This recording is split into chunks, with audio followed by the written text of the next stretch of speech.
नमस्कार साथियों, स्वागत करता हूं आपके अपने YouTube चैनल पर। दोस्तों, एक महत्वपूर्ण अपडेट है। यूकेपीएससी के द्वारा आपको जैसे कि अवगत है कि अभी हाल ही में यूकेपीएससी ने जो प्रीलिम्स एग्ज़ामिनेशन है, अपर पीसीएस का प्रीलिम्स एग्ज़ामिनेशन का रिज़ल्ट जारी किया है।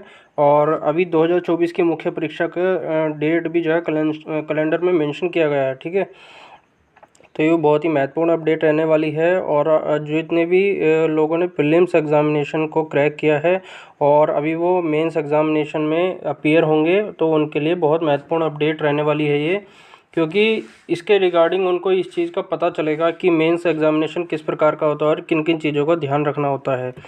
और सबसे अच्छी बात यह है कि इन्होंने मेंस एग्ज़ाम में जो सिलेबस में बदलाव किया है, उसमें आप देखेंगे कि कुछ चीज़ों को ध्यान में रखते हुए इन्होंने क्या किया है कि प्रश्नगत जो परीक्षा होगी, प्रश्नों का स्वरूप कैसा होगा वो तो मेंशन नहीं किया, लेकिन एक सिलेबस जो है डिफ़ाइन किया है। मुख्य परीक्षा में आप मेंस एग्ज़ाम में जो खासकर वे अभ्यर्थी जो पहली बार मेंस लिख रहे हैं, पहली बार मुख्य परीक्षा में शामिल होने जा रहे हैं, तो उनके लिए बहुत ही अलग तरह की जो है रणनीति रहेगी, क्योंकि उनको इस चीज़ का पहली बार अनुभव होगा कि मेंस एग्ज़ामिनेशन में किस प्रकार की रणनीति अपनानी चाहिए, किस प्रकार का ध्यान रखना चाहिए हमें, और आंसर का फॉर्मेट कैसा होना चाहिए, ये भी ध्यान रखने वाली बात है। खासकर ऐसे ऐसे समय पे जब उत्तराखंड में जो है उत्तराखंड के मेंस एग्ज़ामिनेशन में जो बदलाव किया है, उसमें उत्तराखंड से संबंधित जानकारी के 2 महत्वपूर्ण पेपर इन्होंने शामिल किए हैं। ठीक है, तो आप देख सकते हैं कि कुल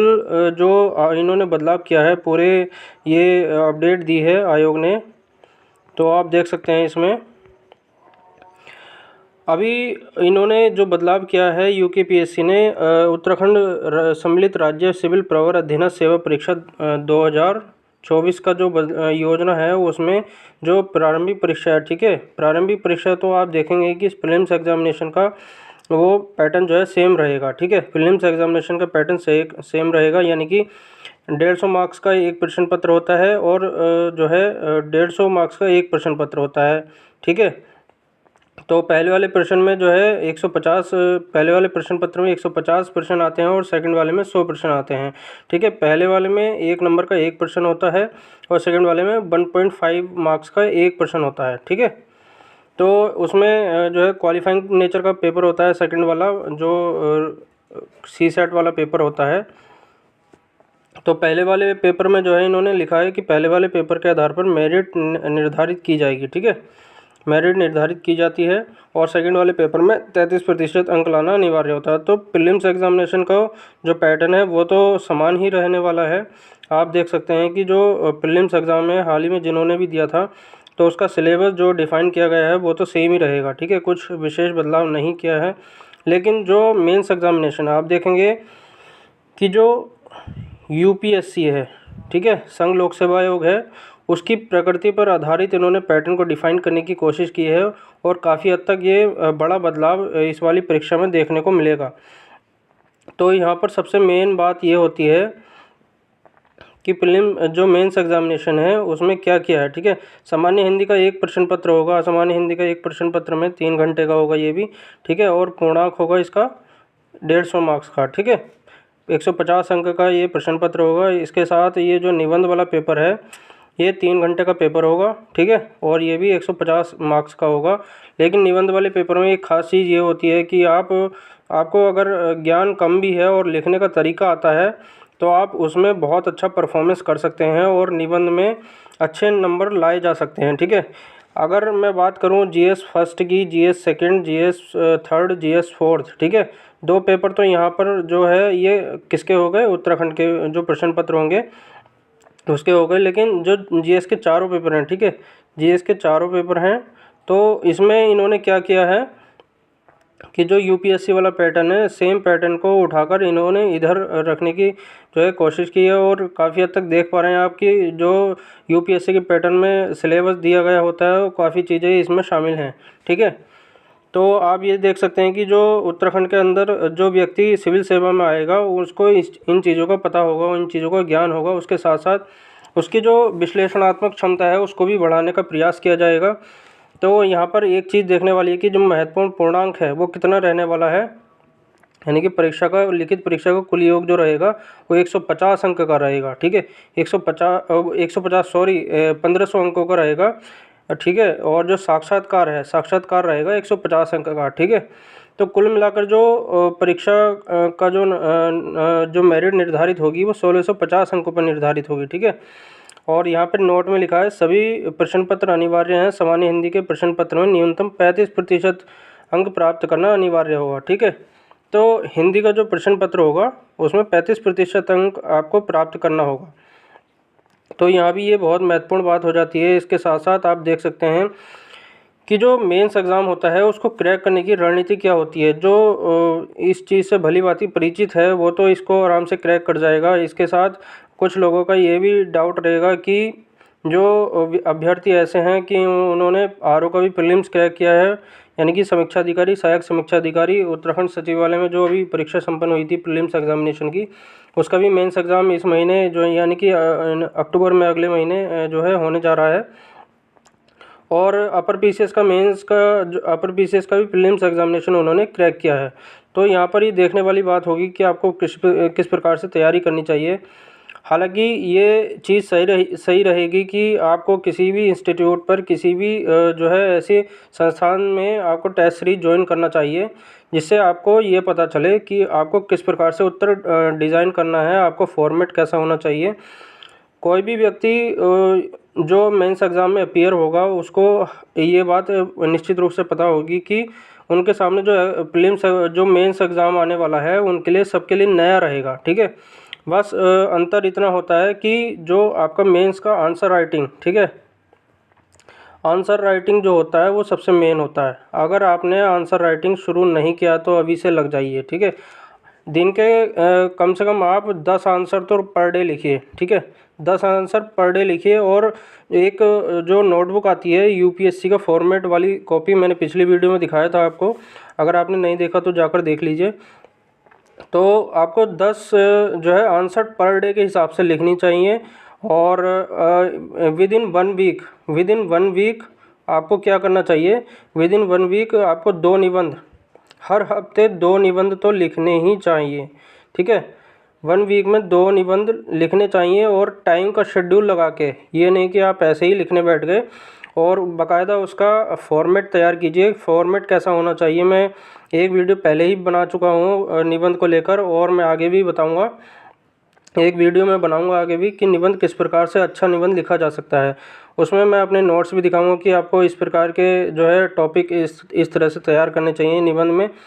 और आपको मैंने पिछले वीडियो में मेंस एग्जामिनेशन का जो शॉर्ट नोट्स होता है उसमें वो भी दिखाया है, तो आप जाकर चाहें तो देख सकते हैं। ठीक है, मेंस एग्ज़ाम में किस प्रकार आप तैयारी कर सकते हैं। इसके साथ साथ आपको एक चीज़ और ध्यान रखनी है, आप जो भी आंसर लिख रहे हैं, ठीक है, जो भी आंसर लिख रहे हैं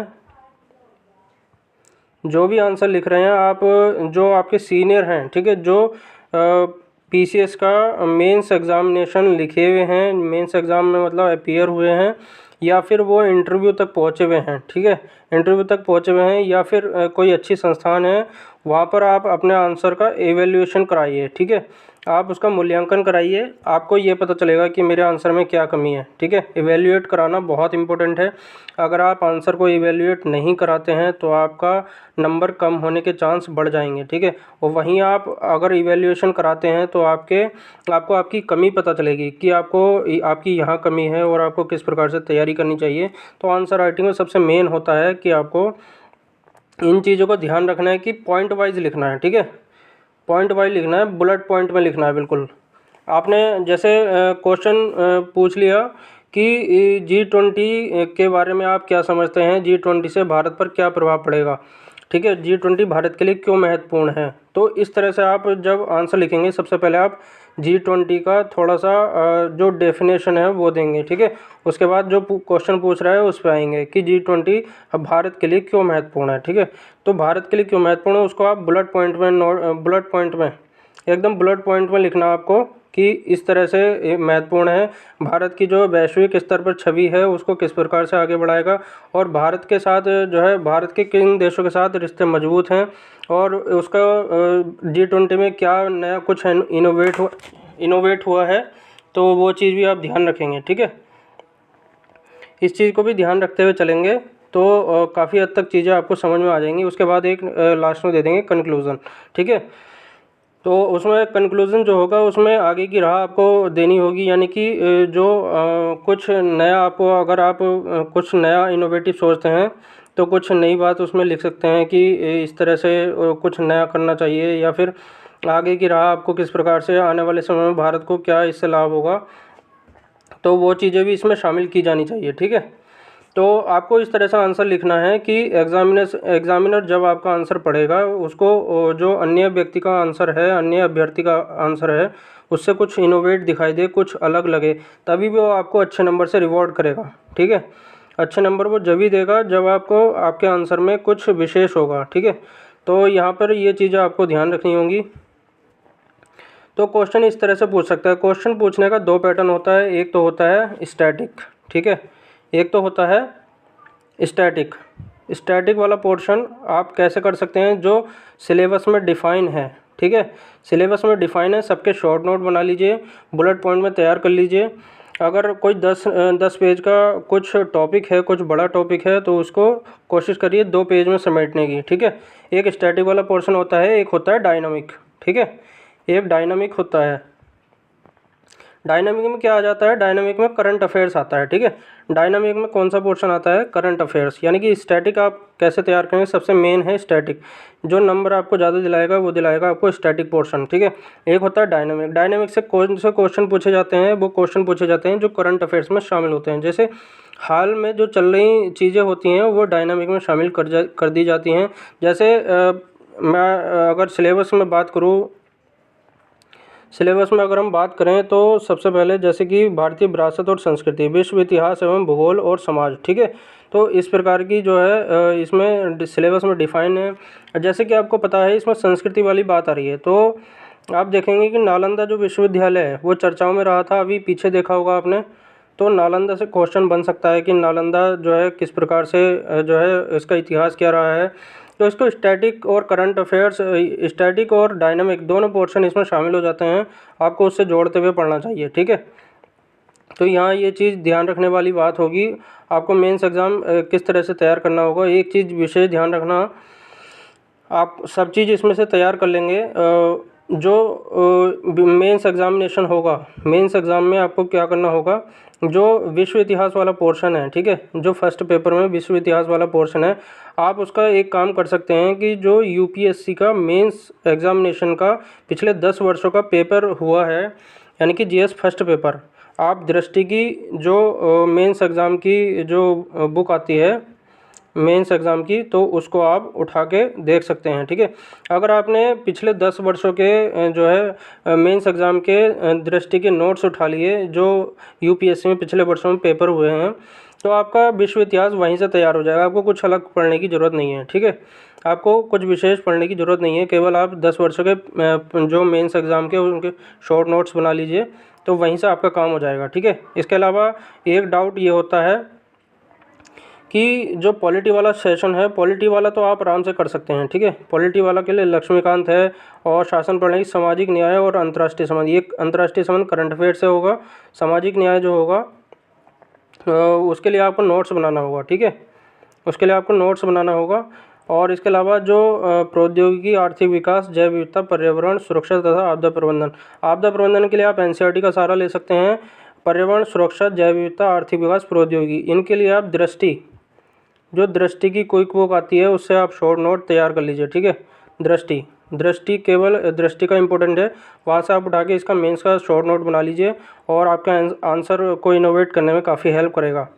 इसके अलावा अगर हम जो इथिक्स वाला पोर्शन है, ठीक है, इथिक्स वाला पोर्शन है, देखिए इथिक्स के लिए कुछ विशेष तैयारी करने की आवश्यकता नहीं है। इथिक्स में जितने भी टॉपिक डिफाइन किए गए हैं उन सब की आप डेफिनेशन तैयार कर लीजिए, ठीक है, उन सब की आप डेफिनेशन तैयार कर लीजिए, उससे आपका काम हो जाएगा, ठीक है। डेफिनेशन तैयार कर लीजिए, इसमें केवल बेसिक चीज़ें पूछी जाती हैं और जो वो होता है क्या कहते हैं उसे, केस स्टडी होता है, उसको आप सॉल्व करने की कोशिश करिए, ठीक है। केस स्टडी सॉल्व करिए, रोज़ 2 केस स्टडी लिखिए, ठीक है, 1 से 2 केस स्टडी आपको रोज़ लिखनी है, उससे क्या होगा, आपका मेंस एग्ज़ाम भी तैयार हो जाएगा। तो इस तरह से जो है आप मेंस एग्ज़ाम को तैयार कर सकते हैं। रही बात उत्तराखंड की, तो उत्तराखंड के लिए आप कोई भी जो स्टैंडर्ड बुक है, ठीक है, उत्तराखंड की कोई भी स्टैंडर्ड बुक उठाइए और उनसे जो सिलेबस में डिफाइंड टॉपिक हैं उनसे आपके शॉर्ट नोट रेडी होने चाहिए, ठीक है। इस तरह से आप इसको क्रैक कर पाएंगे। तो उससे क्या होगा, आपको आंसर लिखने में, आंसर जब आप लिखना शुरू करेंगे आपका कॉन्फिडेंस बिल्डअप हो जाएगा, ठीक है। तो ये रही मेंस एग्जामिनेशन की चर्चा। और अगले वीडियो में हम बात करेंगे कि निबंध का टॉपिक किस प्रकार तैयार करना चाहिए और निबंध किस तरह से आप तैयार कर सकते हैं, कौन कौन से टॉपिक महत्वपूर्ण है उसके लिए। तो मेंस एग्जामिनेशन के लिए चर्चा काफ़ी महत्वपूर्ण रही। वीडियो अच्छी लगी हो तो लाइक करिए, शेयर करिए, और चैनल पे पहली बार हैं तो सब्सक्राइब कर लीजिए। आगे भी ऐसी जो है महत्वपूर्ण जानकारी आपको मिलती रहेगी। तो मिलते हैं नेक्स्ट वीडियो में, तब तक के लिए धन्यवाद।